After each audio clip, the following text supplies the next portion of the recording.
आइए। अस्सलाम वालेकुम। अल्लाह का लाख लाख शुक्र है कि किसी पाकिस्तानी ने पहली मर्तबा किसी बेवा से बहुत तमीज़ और तहजीब से बात की है। मैं समझा नहीं। देखिए, अगर किसी पाकिस्तानी को ये पता चल जाए ना कि ये खातून बेवा है, तो बस सलाम करने से पहले पूछते हैं, शाम को क्या कर रही हो?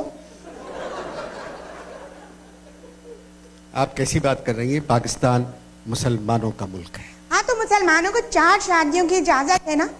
ये बेचारे पाकिस्तानी शादी तो एक से करते, बाकी 3 को चक्कर देने में लगे रहते और बेवा का तो पीछा ही नहीं छोड़ते।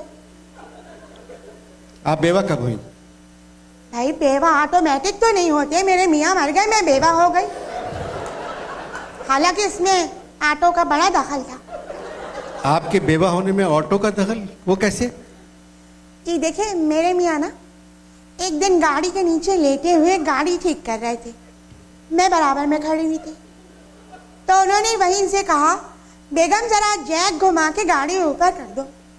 मुझसे एक गलती हो गई, मैंने जैक उल्टा घुमा दिया और फिर एक आवाज आई, ज़ादी। खाली ज़ादी, ये क्या आवाज थी? पहला लफ्ज मैं ठीक तरह सुन नहीं सकी थी। यही मरहूम के आखिरी अल्फाज थे।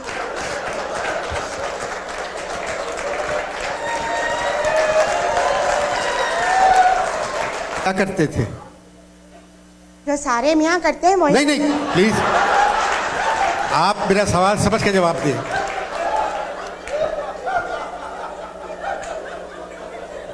मुलाजिमत क्या करते थे?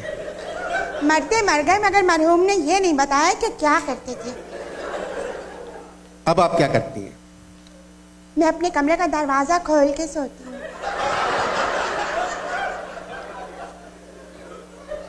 क्यों? देखिए, मरहूम जब तक जिंदा थे ना, कभी दरवाजा खोल के नहीं सोए, कि उनकी वालदा माजदा जो थी वो नाबीना थी और बगैर किसी काम के हमारे कमरे में आ जाती थी, पलंग से लग के बैठती थी और हर थोड़ी देर के बाद पूछती थी, बेटे क्या कर रहे हो, बताना जरा।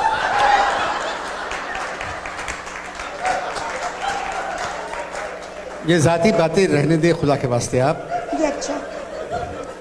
मैं पूछ रहा हूँ, अब आप क्या करती हैं? एक अकेली औरत बेवा पाकिस्तान में क्या कर सकती है? बच्चे हैं? नहीं। जब भी मरहूम से कहा, देखिए हमारे यहाँ ना एक आध बच्चा होना चाहिए, तो हमेशा इकबाल का मिसरा पढ़ देते थे, पैवस्ता रहे शजर से उम्मीद में बहार रख। अब पता नहीं शजर खुद को कहते थे या मुझको कहते थे।